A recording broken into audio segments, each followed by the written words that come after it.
Hi again, everyone. I'm Ollie Matthews. This is the Narcissistic Resistance, and this resistance video is sponsored by contribution from Lydia, and here's her story. Hello, Ollie. I would like to start off this message by saying thank you for the work you do. Your videos were an integral part of me deciding to go no contact and give me strength to remain that way. Like many other contributors to your channel, I cannot thank you enough but give you a donation and share my story in the hopes that some parallels will be made to help others see the light. I won't get into my life story as I've tried to write to you for over a year, and it always ends up being unreadable, all over the place, and that is no use to anybody. What I have learned is that I believe my mother is a narcissist, a covert one to be precise, and I would like to share a few things and ask you for your honest, blunt opinion on certain things that no matter how hard I try to figure out, there is still a doubt in my mind. I am firstborn of three. I am 21. My younger brother is 14, and my younger sister is 3.5. I went no contact from my mother in January 2016 with a little knowledge of narcs at the time. I told my mother exactly who she was. Admittedly, this was stupid, but in my naive manner, I thought that would enlighten her of her problems and she would make the effort to change. Dumb, I know. Within a week of pleading with her, I realized that she was exactly what I thought she was, a narc through and through, after receiving a blunt text message from her. In summary, said, "Sorry you feel this way. Hope that you can get help. Bye, X." By this point, I admittedly was frantic. A week after that text from her, I tried to call her. I was blocked. I texted her if I could see my siblings, and she simply stated that if I attempted to see them, she would call the police. This was the last time I heard from her. To give this some context, I had been in and out of mental health services since the age of 10. Wow. We would have appointments with a family therapist as our relationship was off for a long period of time. From the age of 8, I displayed depression and would self-harm by hitting myself during arguments with her, which I later discovered was during periods of gaslighting and silent treatment. Yeah, you will. That's what they want. That's why they do it, because you got to lash out, and you're not big enough to lash out at them. So you hit yourself. The effects of being gaslighted, the frustration and the rage of being gaslighted, it is one of the worst traumas and feelings you can possibly have to go through. In my teens, I was repeatedly dragged back to mental health services for this behavior that later developed into cutting. I kept this mostly hidden. However, a couple of occasions I would speak to a teacher I trusted at school, as we were told to do if experiencing this type of distress.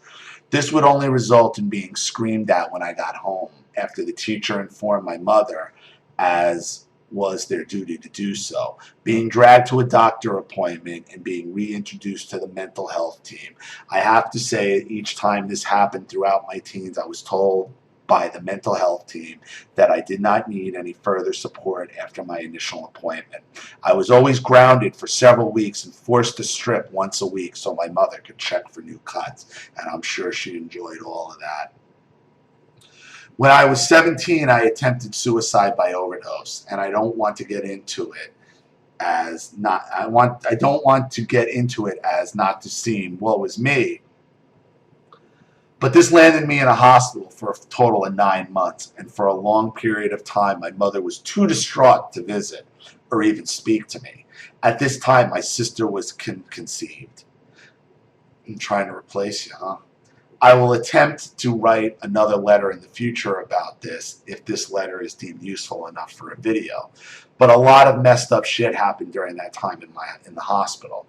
During this time, I was diagnosed out of nowhere with Asperger's syndrome based on the account my mother told a therapist and BPD, most mainly due to my self-harming and suicidal ideation. I have to note that since leaving the hospital, not one medical professional has deemed me on the autism spectrum. This diagnosis came out of nowhere, especially considering I had been in mental health services from a young age. I believe this was my mother's get out of jail free card. If I had autism, I was just difficult from birth. I'm very sorry for the length of this already. I just wanted to give some basic context to try to help you understand a little better. I also understand your thoughts on BPD, and if this letter makes any sense, please feel free to comment on the likelihood of this. I already thought to myself, you don't have BPD. It's not BPD. It's not BPD. I can also write future letters if you have any questions. I am happy to be called out if any of the stuff I write seems self-entitled. There are a few things that I would like your blunt opinion on, if you would be so kind. My mother is a single parent now. However, for a number of years she was in an on and off relationship with my stepfather, the biological father to both my siblings. They had their final split when my stepfather asked to pay his child support into the bank as to keep records of his payments. Prior to this, my mother was receiving cash in hand every week, of which I'm almost certain was more than the amount he would have to pay. More than the amount he would have to pay for his child support. My mother freaked out over this, kicked off massively, and went on to claim child support officially, bearing in mind my stepfather only asked to start paying it directly to her bank just so she couldn't turn around and say he hadn't paid anything. For the record, my stepfather provided my mother with money for myself, for which I know he did not have to pay, but he did so anyway. After this, she made accusations that he was emotionally manipulative, to which I disputed, and she would respond that I just didn't see it. Bear in mind that 6 months before these accusations flew, she would send me to his house for half the week because she didn't want to deal with me. I have fond memories of staying with him that I would like to keep, and although not everything was perfect, perhaps that is expected when living with a step-parent that my mother was not in a relationship with at the time. It still wasn't as bad as being at home with my mother. My mother always claimed that her mother was evil and abusive. I did not and hardly question that to this day. From my birth to the age of 3, she would send me to my grandmother's once a week, sometimes to sleep over. To me, this doesn't make much sense. She was so evil. If she was so evil, then why would my mother send her firstborn to stay with the evil woman when I was defenseless? I had no bad memories of spending time there. My mother was resentful that she never had a relationship with her father. Yet she knew who my father was my whole life and never attempted to even tell him I existed. To this day, he doesn't know he has a daughter. If it hurt my mother so much, then why didn't she make more of an effort with me? I would not want to burden him with my existence, so I have not contacted him. I couldn't imagine what it would be like for a man to find out after 21 years if he has a daughter.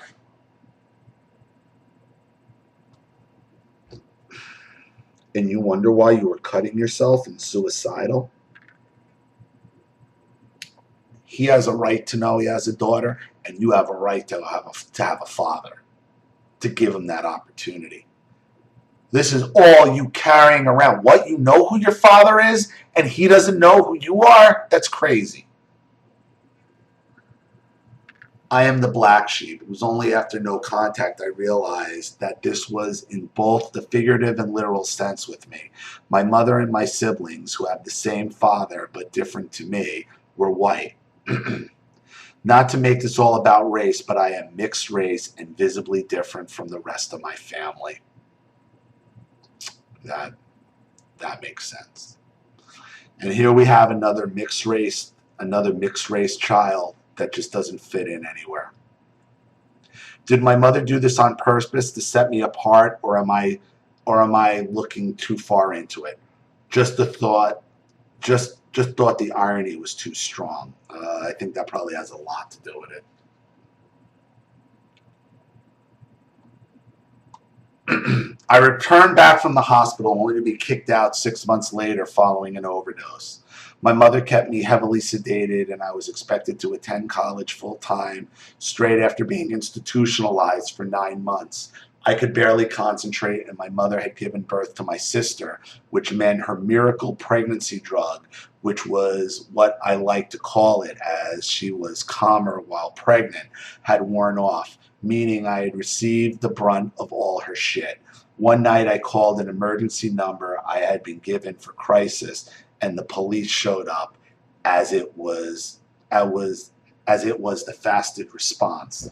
I am not sure how these instances are handled in the US, but it's common for the police to respond to a mental health crisis in the UK because I had caused the police to turn up to my mother's house. She kicked me out the next day, bringing a couple of outfits in a bag to the ward I was on, asking me for my house keys back. After this, I managed to get into an emergency housing placement, and with no money, I asked for 60 pounds of my childhood savings to tide me over until I could receive state benefit. I think that's what you call welfare in the US. She refused for 3 weeks, and I had to sell a lot of my belongings to survive. I later found out there wasn't any of my childhood savings left, as she spent it all prior. A few quick things I will mention here, which I am sure are common of the covert narc in particular. She would check all of my receipts. I would have to be quizzed every day for weeks if I ever asked to do something with my friends, and to go out and to go hang out with my friends, I would have to give kisses and cuddles excessively. This was both my mother and stepfather. I'm not sure if I over-exaggerated this in my head, but I have a lot of issues with intimacy to this day. Also, while I was in the hospital, my only visitor was my stepdad. He told me that my mother had made plans to renovate my room. I was technically homeless, as my mother didn't want me back home. My stepfather also told me he would bring our family dog to see me. This was allowed. However, after my mother got back in touch with me towards the end of my stay, I found out our dog was given away as my mother couldn't cope, meaning my stepfather had lied for months about our dog still being part of our family. When my mother got back in touch, she spoke of my stepfather leaving her to go to work, and she told me that he was abusive during this time, which I fell for and didn't speak to him much after that. I feel bad about that to this day, but more lies from him were made apparent, and I couldn't trust either of them any longer. I made an effort to get in contact with my siblings, and he was resistant to this. This happened after I went no contact from my mother. I felt as though I was making an effort to stitch up a family where neither adult saw me a part of it. Don't get me wrong, I know I was lucky not to get beat or overtly abused, but the head fuckery has blinded me. I will leave that there. I apologize for the messy nature of this message, and if I was too self-entitled in any of this, please let me know. I rarely can tell when I'm playing the victim, as I have drummed it all into my head that I'm messed up BPD bitch, and to the self-harm I admit that is totally fucked up. However, if there is one thing I know about myself, is that I have empathy for others, and I wonder whether that made me a target for my mother. Otherwise, why would I wholeheartedly believe the things she told me when, looking back, little made sense? Tell me straight if you can do anything with this letter to make a decent video from it. Many thanks, Lydia. Well, I don't know where you think you're coming off as entitled in any of this. You're so not entitled that you will cut yourself and try to kill yourself and instead of trying to find your own dad, it seems like you know who he is. And you're so worried about overburdening him that you're going to leave yourself in this condition, suicidal, blaming yourself with a messed up BPD diagnosis, which isn't BPD. Your mother's the borderline. And it seems like her mother and everyone else was afraid of her as well. And unfortunately, it appears you just grew up another mixed race kid that didn't fit in anywhere. Not only didn't fit in anywhere, it wasn't even, can't even tell your father that you exist. You're basically not allowed to exist, and that's your problem. Your mother would just, all of this, I think, all of this is an attempt to get you to kill yourself, because that's what your mother wants. And I think you being mixed race has a lot to do with that. Because as long as you're around, you're evidence that your mother, now I think you said the rest of your family was white. Well, I guess you're the only evidence of your mother sleeping with somebody who wasn't the same race. And that bothers her, and that's why she would rather you just disappear. I would recommend you try to reach out to your father. Even if he rejects you, at least you know. At least you can close the book on it. That's better than not knowing. But you're not even allowed to exist. That's the problem. So, I hope that helps. Thank you for your contribution. Thank you for your story. I really appreciate it. Thank you to everybody watching. Please leave any opinions or advice in the comment section below. And again, if you want your story read on the channel, you have a topic you'd like me to cover, a narcissist you'd like to expose, you'd like to set up Skype, a phone call, have a private video made, or a Facebook live chat, or you'd like to sponsor a video for someone who can't afford it and needs help, or you just want to sponsor the channel in general, see it grow, keep the lights on, keep the rent paid, buy equipment, you know what to do with the PayPal and email links in the description box. And if you're still unclear, wait for the instructional video link to pop up on the screen at the end of this video to walk you through all of that. Please like and share this video wherever you can. Subscribe to my channel if you haven't, and be sure to click the subscription bell to be notified of all my video uploads. I'm Ollie Matthews. This has been the Narcissistic Resistance. Take care.